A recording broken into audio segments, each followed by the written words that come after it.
In a world where writers, directors, producers, and actors are all fighting to get their films made, comes a podcast that gets into it like no other podcast has ever gotten into it before.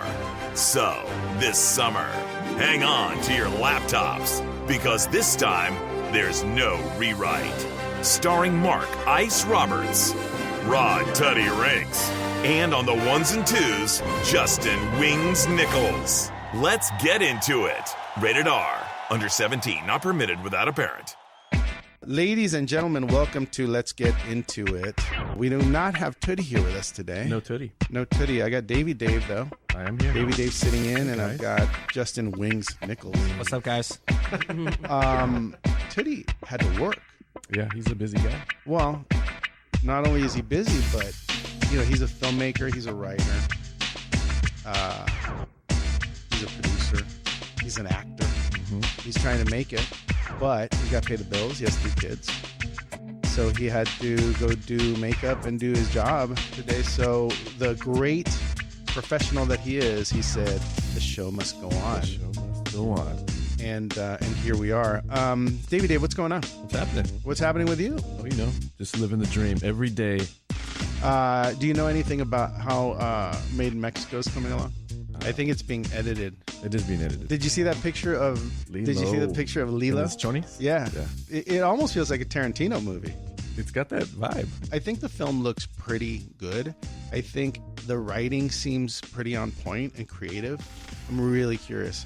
All right, so we don't have to talk too much about that because I have a really important guest here today. I see. This is really great because she's a writer. And she's written 2 amazing, I'm going to say 2 amazing books because they're the only ones I've read.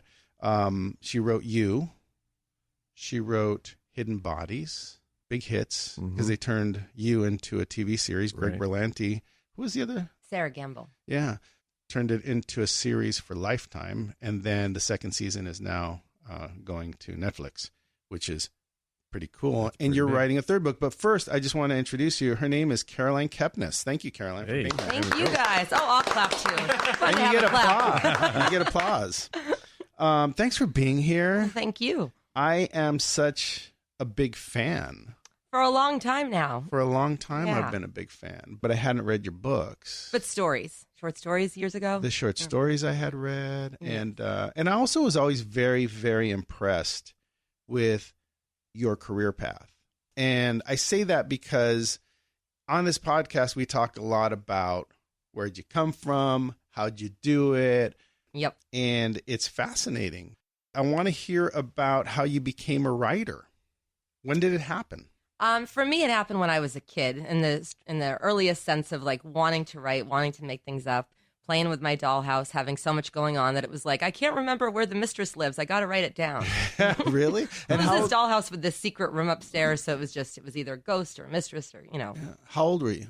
A little kid, like, you know, 3rd, 4th grade. Oh, wow. Well, 3rd, not 4th. Yeah. Right. In 4th grade, you're like, I don't play with dolls. Right. But, you know. So you would write down the things that your dolls would be doing? Yes, I was making stuff up, and then I'd go upstairs, and I had to have a record of it so I could keep track with like the soap opera that was going on. And then I just love language. I love to read. I remember learning to read and feeling like really empowered by it. Like, haha, now that no one can lie to me. Right. And I think that's the thing about language. You know, Yeah. Yes, it's empowering. And when did you really start putting together stories? In high school, I wrote a short story and I worked on it a lot. And then I sent it to Sassy Magazine. They had this fiction contest, and it was about a girl she's telling me the story about her family. And then at the end of the story, you find out she's dead, and she died of an angel dust overdose. And I don't even know if that's like a thing that's really possible. But I got an honorable mention. They sent me a typewriter. It was amazing. And then they sent me to the school psychologist because it was so disturbing. And I'm like, I don't even know what angel dust looks like. Like, it was just, I like the sound of it. Oh, they thought you knew. Yeah, but I didn't. Right. That was a real, like, when that typewriter came in the mail, it was a very good, like, positive association of, like, look at that. Like, I'm on Cape Cod. I don't know anyone in the business, in the world. And now I have this typewriter. You were not born in Los Angeles. No. You were born in Massachusetts. I'm a masshole. Right. Now, you're writing in high school. You get the typewriter. Are you thinking, this is going to this could be what I do in my life? Or in a dream way, but Yeah. not. I'm more thinking, how can I sneak and like make my life so that I get to do this? Right. It never felt like something that was going to pay the bills. But in high school, you knew that if you didn't write, you were not comfortable. Yes. Mm-hmm. So it was something that had to happen, something that had to come out of you. Amen. Okay. Yeah. That's fascinating, right? I'm a big fan of talent. I love talent because I have none. But Come on, Mark. Aw. No, Come on, buddy. I wasn't fishing. I wasn't More fishing. clapping. Right. Come on, no. I have a great respect for people that do things because they have to, because they'll die if they don't. And I think writers are unique in that way. Like you, and I do know some other writers that just, if their voices aren't being heard, it gets very complicated. Start to do bad things with that brain. Yeah. Yeah, for Yes. sure. I agree. Yep. Isn't that weird? Yeah. But And there's a writer, Wendy Hurd, who tweeted something last week or in an interview. I think she said that, and when you have to write a lot too, so that you're focused more on the talent or the joy of like what you're doing, the process, and you're less attached to the words, so you can better cut things, kill things, and you're focused on what you're making, not on, oh look, I made something. Right. And that's the spirit that I read. That I was like, yes, and I think I paraphrased it all wrong, but it was something close Yeah, to something But it that. makes like sense, that. yeah. Yes. It's powerful. It's powerful because I think there are certain things that are in our DNA, and you have to find it, so that you can have some level of balance in your life. Yeah, and find out why you, like, for me, like, I've always scared so easily, just like very easily terrified. I flinch easily. I could keep myself up every night if I wanted, just being afraid. Right. So it was part of my exercising that kind of out of my system. Did you ever write for an absurd amount of hours where you were like, oh my God, like I have to stop writing? Yes, I had a magic night in college where I had a psychology paper due and a short story due for a workshop. And Separately or? they were same- due on the same day Okay. because I was an irresponsible idiot. But I'm sitting there and of course, what am I doing? I'm playing Minesweeper, like not working on either. Just like, what if I destroyed my life? What if I don't do either? And then at some point I got into one and I was going back and forth between the story and the paper. And then it was so bright in the room and I was like, Jesus, like, why are there so many light bulbs? Did they all and I realized, oh, the sun is up. And that's an addictive feeling. Anytime that you're in flow and time passes and like night turns to day, to me, that's magic. So you wrote all night? And many times since. I like that flow. I don't like No. anything where I wake up and I think, oh my God, because then I realize that my day's going to be shot. But of course, I'm not doing anything creative. There's no net balance to my It's evening. not like when you watch Netflix for 10 hours. Right. Yeah, it's because I do that too, but I'm like, oh, Oh, I feel horrible. Right. So that's what I did today. that's the difference. So like some characters in your book, you went to Brown. Yep. Is that how you feel about people from Brown? No, some of my best friends went to Brown. Yeah. But for me, like going there, it was the culture shock because for one reason, I'm from Cape Cod and I grew up there. So I had summer jobs and it's a tourist economy. So it was an adjustment to get to school and be like, oh my God, people really do have like doctor, lawyer parents and like go to private schools. And I'd say where I'm from. And they're like, oh, we have a place there. I'm from there too. And I'm like, no, you're not. I make your ice cream. So for me, like I always think about the empathy. Like it's not easy for anyone in that situation. And it's endlessly entertaining to me when people from different backgrounds are like shoved into the same room. And By the way, I loved you. I loved Thank you. Beck, Yes. I felt myself categorizing myself. right. Right. So as he walked into like the penthouse and the party and the people and how much disdain he had for them, the book makes you feel a certain way about like where you are in life. Yes. Which I mean, do you get that a lot? Absolutely. Really? Mm-hmm. And I think, I feel like it's that social anxiety that we've all experienced on That's some level. Social anxiety. And that was the magic trick for me in dealing with this character who's a murderer, that putting him in positions where we all relate or we've all known that feeling. I feel like no matter whether you come from like nothing or whether you're rich, like we all know a situation where we feel like we don't belong. And part of us wants to like tell everyone to piss off and part of us wants them to like us. Yeah, well, it's True. it's me every day.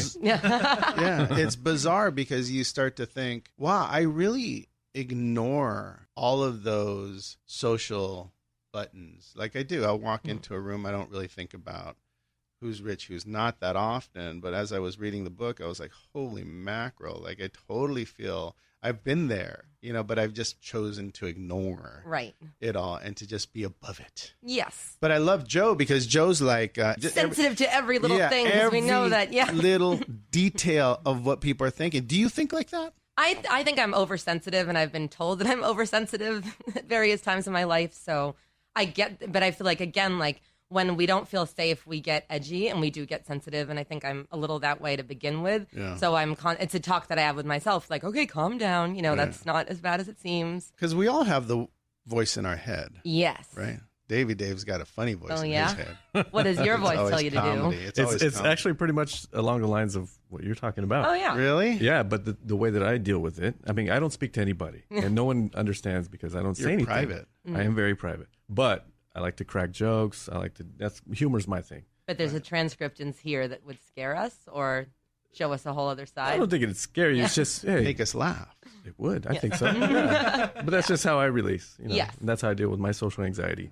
Wings is huge. Yeah, Yep. Wings you're very smart. You have great. Wow, thanks. You have great funny comebacks. I think when people are talking about stuff in a room, you always know of what people are talking about. You have a lot of information. I try to be informed, I guess. You really are, dude. Yeah. How do you do that? How do you get so informed? I just try to use my brain and just not let people control me with their ideas and just That's right. And have your own. Yeah, exactly. Good for I you just guys. wrote about that today. Yeah, Mm-hmm. smart. Yep. We live in a crazy time right now, so We really do. insane. It really is an insane time.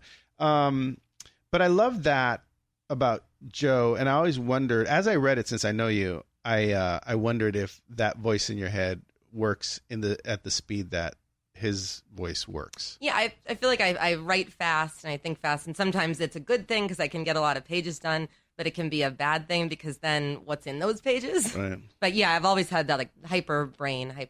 That's where like cocaine always fascinated me because I'm like, I think that I was born on cocaine, and I'm Right. just like, It's just in like your always system, kind right? of, yes. Right.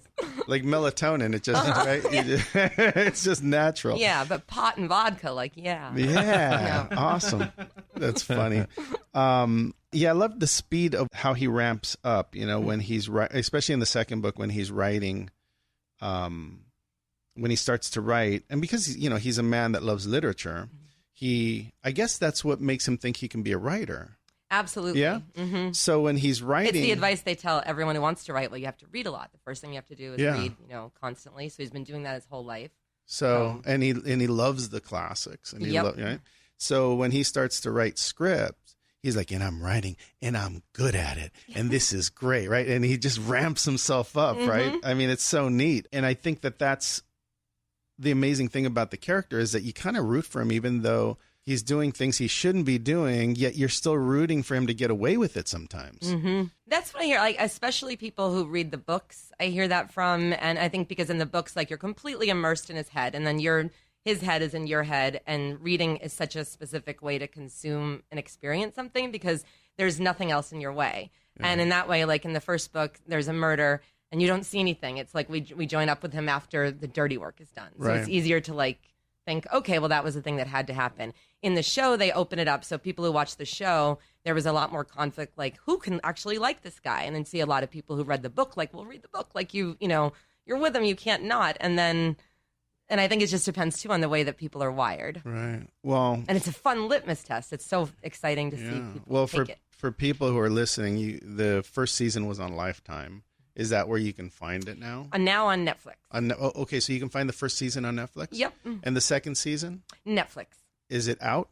No, I think in a few months. I don't know have a date. So it's not out. Nice. It's not out currently, but you can find the first season. And you have plenty of time to read the book. And you can read the books. Which you should. I mean, you really should. I couldn't help it. I had to talk to you about the books first. Yes. Right. But because they are remarkable. And I really do hope you write a third. Yes, I'm writing a third and a fourth. You're writing a third and a fourth? Yes. So at the end of the second book, you're not sure what's going to happen. Yep. But it certainly sounds like it's going to work out. I'll just say he's right about America's justice system. Yes. He is. As we see often. Wow. Okay, cool. Well, that's good. I really was hoping it worked out for him because I was rooting for him. I kind of That's wanted him. sweet. I wanted him to be in love. Yeah. You know, I wanted that to work out, and the fact that he basically told her everything, Yep. and she was okay with it. And she had the brother that she had always enabled and made excuses for, so she's right to be an enabler because literally born into a twindom of someone who's disturbed and upset since he was a Right. little boy, that she's, you know, like it's in her DNA to love him. So along comes Joe, and it's like that Yeah. works for her. Right. Right? No girl is ever good enough for him eventually. That's And, right. yes. They're either on a pedestal or they're on the floor. Right. He loses his interest fast. Yes. Mhm. Yes. He gets betrayed, and immediately goes the other way. When you read a script, you read different characters, but reading a book, the depth of the characters is so different that I wonder, how do you keep them in their own lanes? I mean, It's real. I mean, to me, it's like I won't be into it if I can't tell who's talking. So it's like I want to design these people to best get under his skin and get under my skin. And to me, like I don't like it when I can't tell people apart. So it's like it's a natural part of the process of like, oh, who would irritate the hell out of him? Oh, Right. this person would. right. And it just and it's so fun to then bring them to life. Like in this book, I'm like it's draft after draft, and it's like, oh God, to get to a part you wrote when you didn't quite know who they were, how they talk, Right. and nail that line is very satisfying.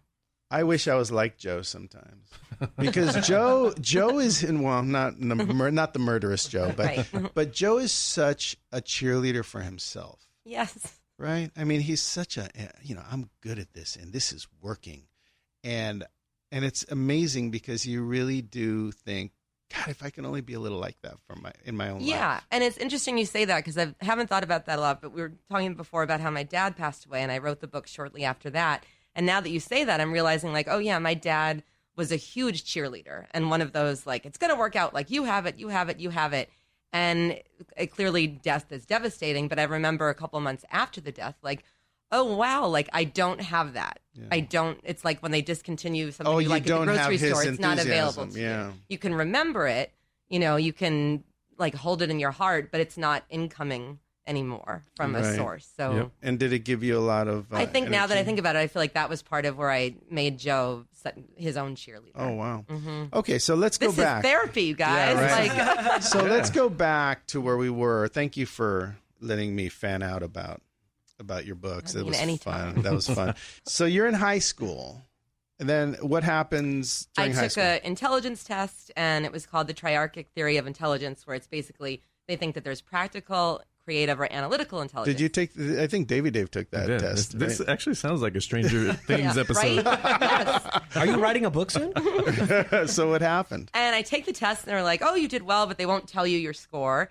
And because I did well on the test, I got to go to Yale for 4 weeks to take an intensive, like Oh, my college level gosh. psych class, and with all these other kids, and we're all trapped in a dorm, and it was exciting. I mean, I'd never gone to sleepaway camp or anything like that, never Right. been away, so it's my first time away from home. Of course, I get like an obsessive stalker psycho crush on a guy there who's a counselor in a sweet way, in a sweet young way, right. young girl way. Yeah. I get home from the class and I haven't slept in a month, and it was like an intense work, but I loved it.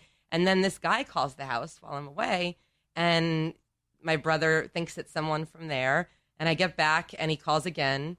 And now he's like, he knows for a fact like that this is my house and that. And he did not say nice things. He said very scary things. Oh my goodness. And there's no way to find him. And he calls once in a while. And it was scary. And it's Yeah. I don't talk about it a lot Yeah. because I'm like, I don't know who it was. Right. And that wasn't in my mind when I wrote Joe, but I feel like it's that association of like, oh, I put myself out in the world. Yeah. Of course. I come back, I have this now, this thing, like this voice that for a few years, every person I meet, I'm like, is it him? Is it him? Is it him? And it felt like bad math in my head. Yeah. It's a crazy thing though. When you read the book, you start to think it could be anybody. Yep. You could be crazy. Doesn't matter who you are. Yep. So you go to Brown, you get out of school, you move to New York. Yep. I forgot I was graduating because I was directing a play and I'd taken a semester off. So I was graduating in December. And I mean, I was like, I love directing this play. And then it's like, bitch, get out of your house. Like, you don't live here anymore. And I'm like, oh my God. So I go home to Cape Cod. My parents are like, what's wrong with you? Like, you don't have a job. Like, you don't have, there's no plan. I'm like, I'm a director. And I don't know. I worked at home a little bit at a bookstore, and then I applied for a job. This all sounds very familiar, by the way. Right? Right. I applied for a job at a law firm in Providence because I love Providence, and it's this long process of interviews, and it was a paralegal job, and it was competitive. Where they're like, "Okay, you made it through this round, made it through that round." I I'm hate like, that. "Okay," and it pays well, and I get the job, and I go to Providence. I like pick out the apartment, I pick out the car. I'm packing up my things at home, and my parent, like the alarm is set. I wake up before my parents, taking stuff out of the car. I call the job. I'm like, I can't come in today. They're like, are you sick? I'm like, no, I just can't do it. I just can't. So you never made it to Call the apartment. first day. Yeah, my parents were like, let's go. I'm like, actually, I'm going to move to New York. Oh, wow. Yes. And it's one of those things, like any time in the first couple of years in New York that things went bad, which they did all the time, I was like, I could have had a life. Like, I would have had a dishwasher and, windows that close all the way. Right. And a paycheck. and a bigger apartment. Yeah, yes. But I had always had it in my head, like ever since the Muppets Take Manhattan, that I wanted to go to New York. I wanted to try. And so you get to New York, and what happens? I got a temp job at the Museum of Natural History. Which is awesome. So awesome. In the mammalogy department, like just so cool. And I had it really easy where the boss, her name was Pat, a wonderful woman, and she was very sweet and loved that I was a writer, so I could write my short stories, print out my scripts. And still I was like coming in late, and she's like, come on, Right. you gotta. So I tried to be good. Then I started applying for journalism jobs, and I got an offer at Tiger Beat. Now it's the height of NSYNC and the Backstreet Boys. Yeah, now it starts to move. Now your career is starting to move. And I got an offer at Condé Nast at either House and Garden or Home and Garden, whatever it is. And everyone I knew was like, well, Condé Nast, of course. And I took Tiger Beat right. because I just loved I Want It That Way so much. And dude, Tiger Beat. Do you know what Tiger Beat? You don't know nothing about Tiger Beat, do you? I mean, I didn't read the articles. you looked at the pictures. Yeah, okay, Tiger You're Beat. not alone there. Yeah. Tiger Beat has been around since I was, for years and years. Yes. Probably before I was born, maybe. Yep.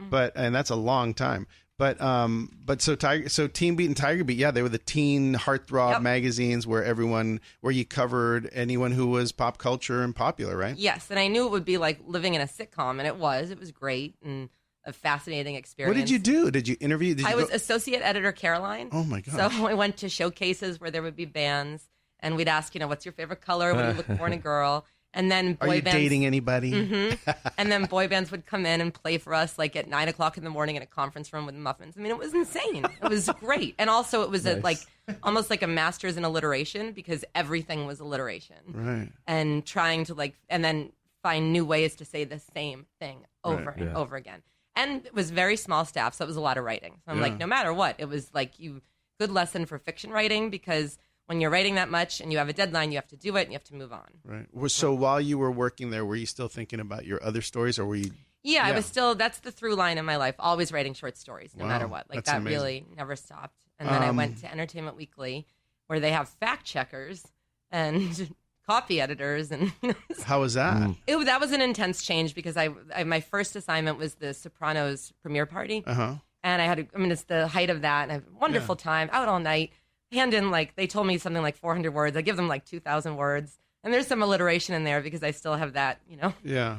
And they're like, where's the tape? We need your notes and your tapes. I'm like, I don't have any notes or tape. I went to a party. Right. And that was my lesson in journalism because Tiger Beat, it wasn't like that. Right. You were just small staff, whatever you wrote, right? So after that, how did you handle your assignments?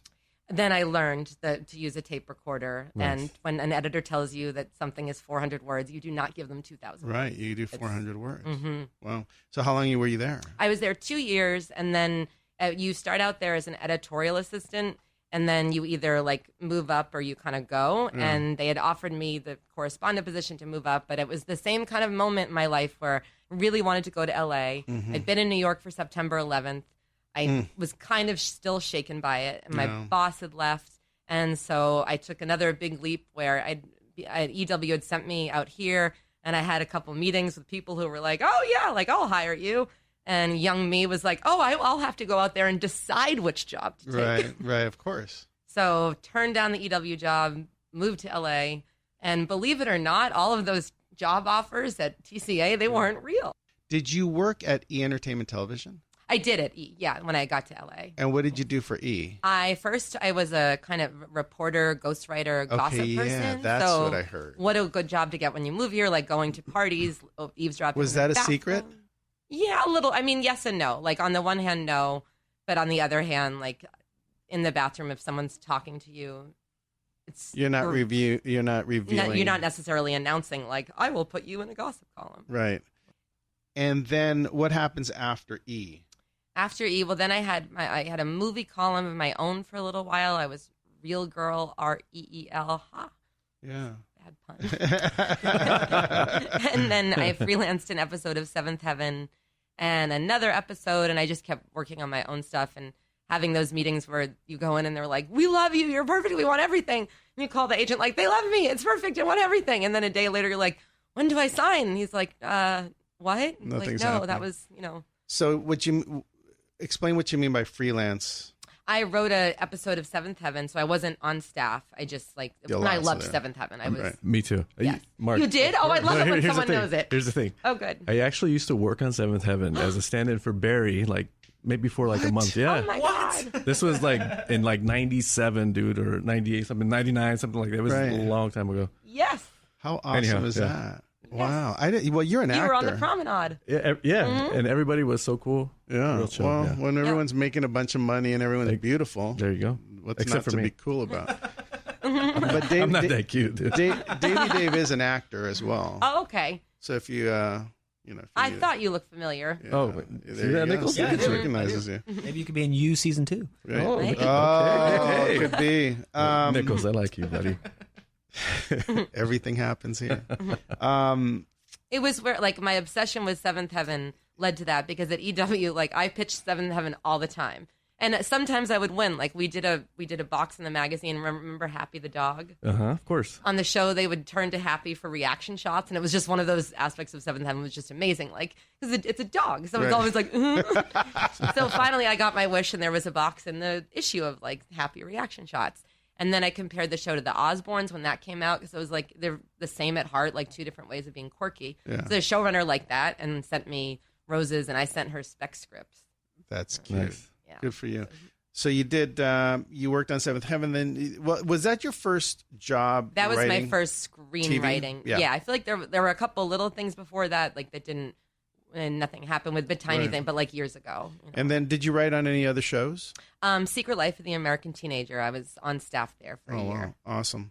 So at this point, you're thinking what everyone else is thinking. This girl's got talent. This is what she's going to be doing. And that's always when things don't work out. Right. Yes. So what happens next? I wasn't brought back for season 2, and I kind of had an idea that it was coming, but I wasn't prepared for it. And that was like, so I made a short film because it was like, okay, like I've always wanted to do this, so that's what credit cards are made for. And that was another learning experience where I'm like, oh, I wrote the short story, so I'm going to base it on something I wrote. All you do is take the short story, pop it into a script. No. I mean, by the first page, I was like, this doesn't work in here, in this Right. medium, this doesn't work. Right. And I was really into that. And of course, everything you think is going to cost one thing costs much, Right. much more. And the nightmare is just building, but it's so exciting. Yeah. And then my dad got sick, so there was kind of a pause on that where I left LA for a couple of years. So you don't get renewed for season 2. You start working on your short. You haven't finished your short. So you go hang out with your dad for a couple of years. Yes. And where in Cape Cod? Yes. Yeah. Mm-hmm. And then And then it's getting darker and darker. It's Yeah. like anyone who's dealt with cancer, it's like a horror movie in slow motion Yes. where My dad. Oh, you did? Okay. So you know when everyone says, oh, we're fighting, and when you're fighting a losing battle. Yeah. And It's tough to see. it really is. To me, it's life-altering. It's surreal. Yep.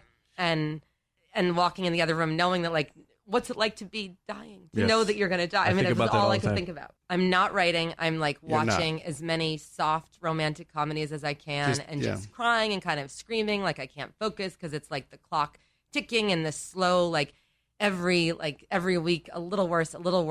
Yes. Dark just place. dark. Yes. Mm-hmm. which most Very, of very us Mm-hmm. have gone or will go. Yeah, my friend, she, in the middle of all this, her mother died very unexpectedly, suddenly.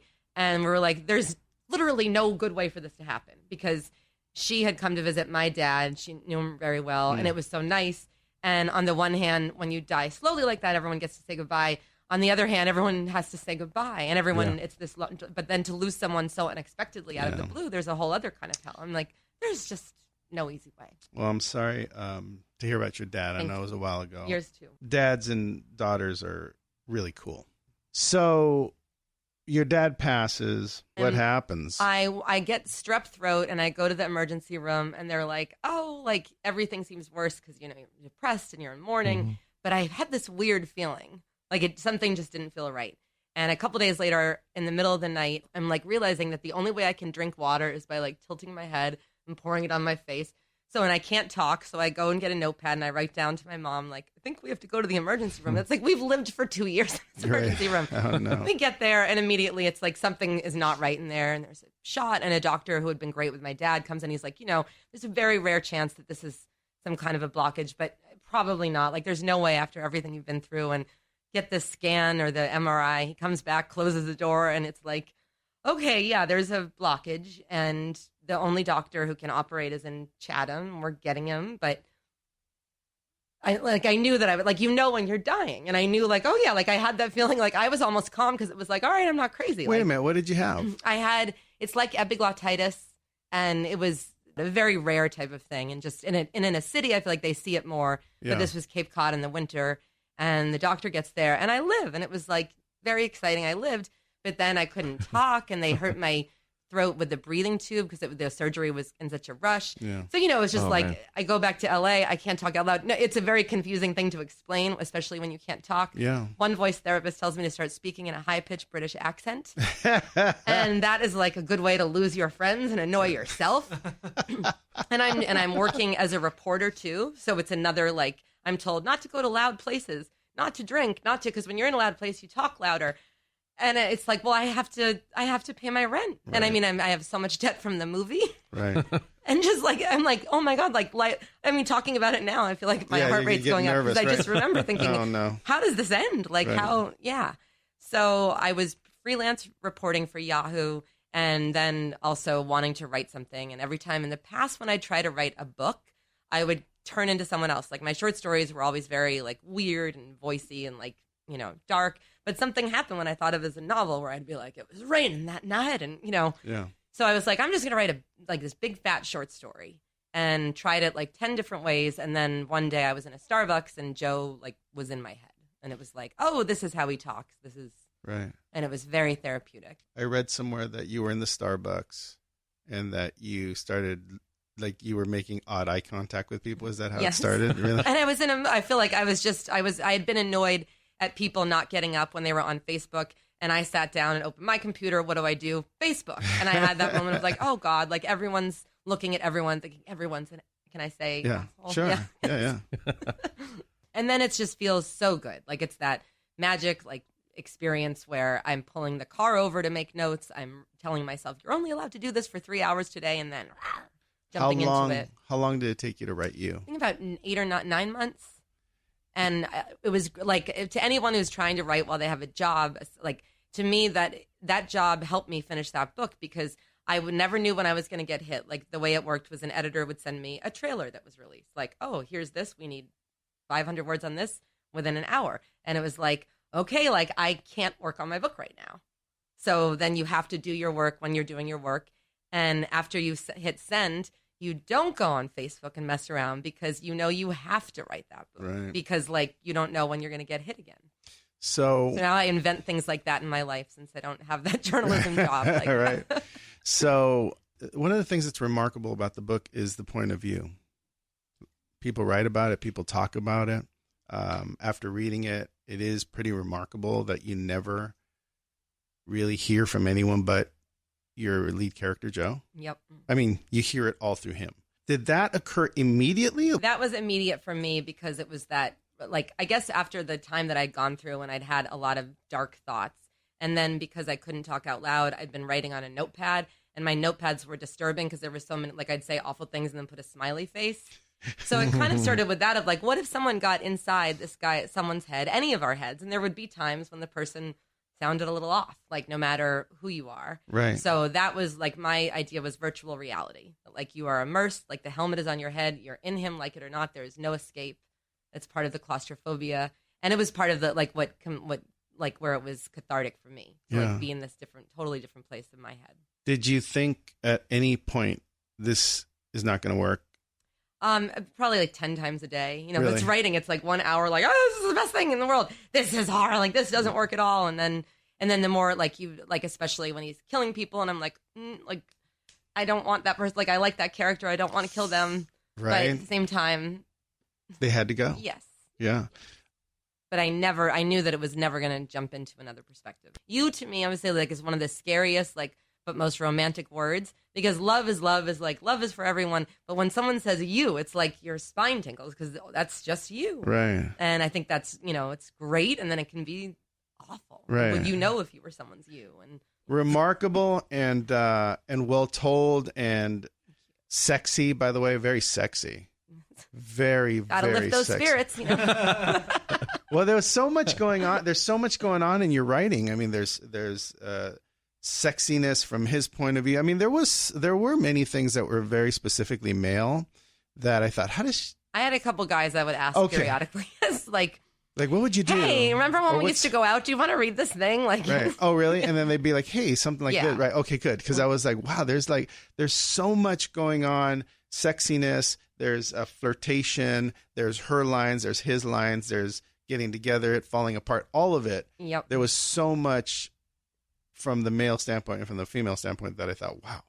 I mean, there's got to be some research happening around here somewhere, right? Yeah. And then it's when life is research. Right. That's right.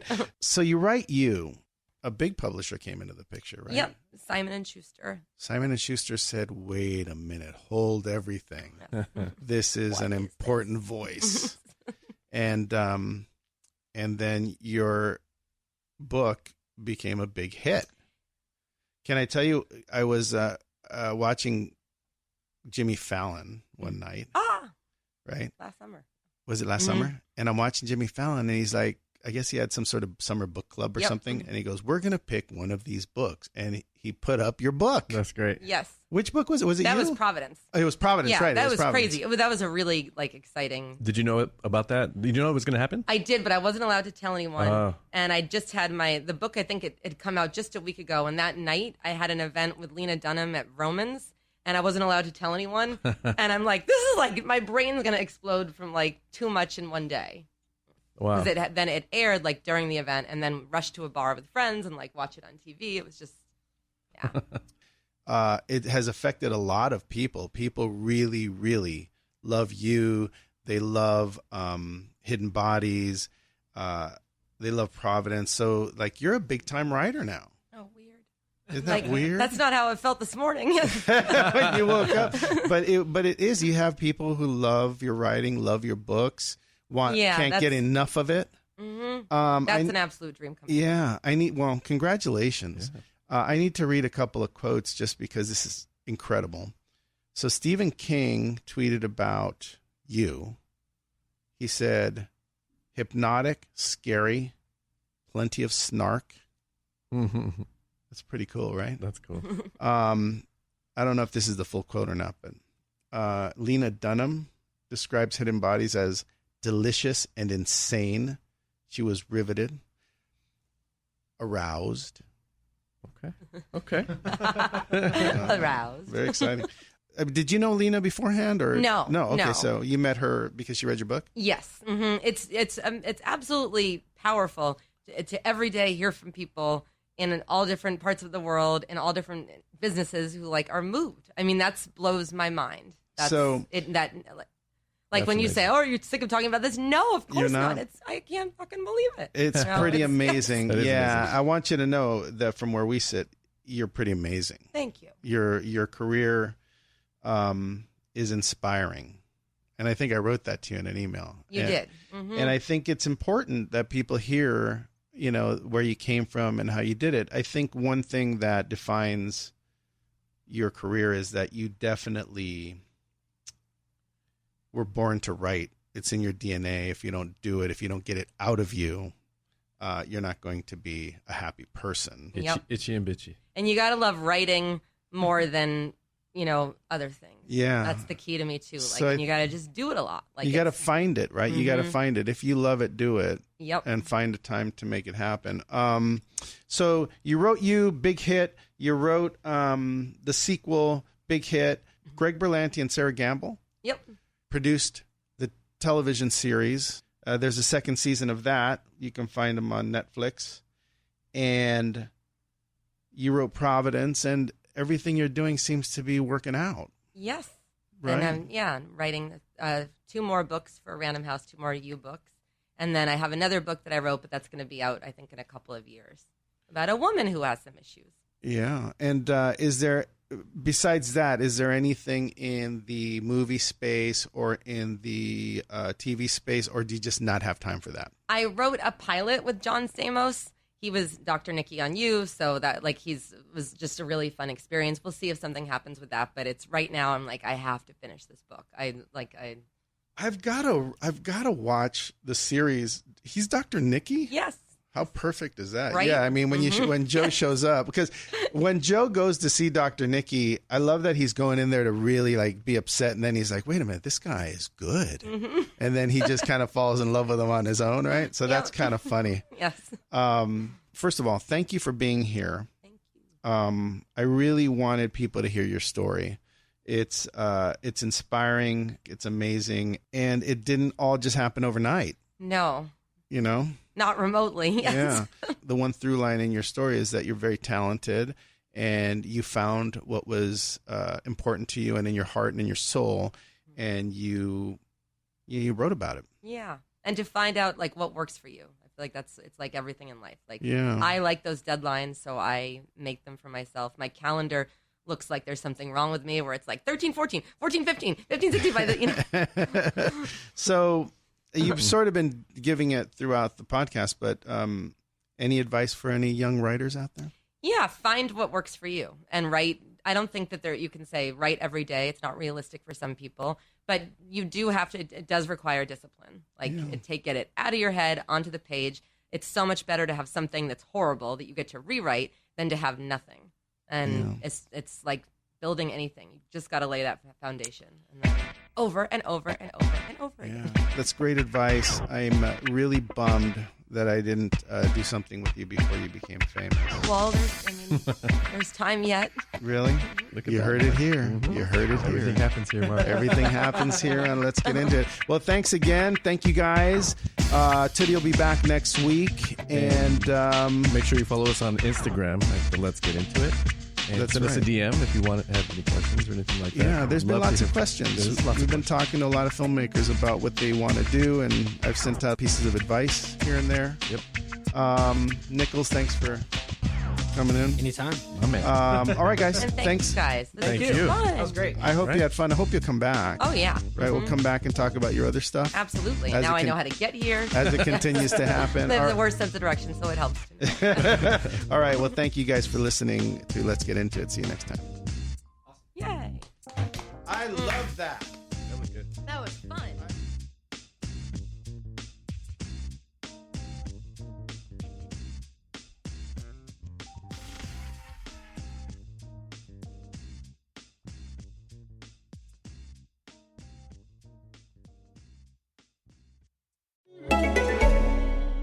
Hi everyone, I'm Kirby. And I'm Sarah. And we're Los Angeles. Strivectin is a brand that's long been regarded as top-tier skincare by professionals of all kinds. We personally love how all of Strivectin's products are backed by science. If you're looking for an eye cream to help smooth the appearance of crow's feet and under-eye puffiness, Strivectin's new Intensive Eye Concentrate for Wrinkles Plus is proven to do so, starting in just 5 days. To learn more, visit Strivectin.com.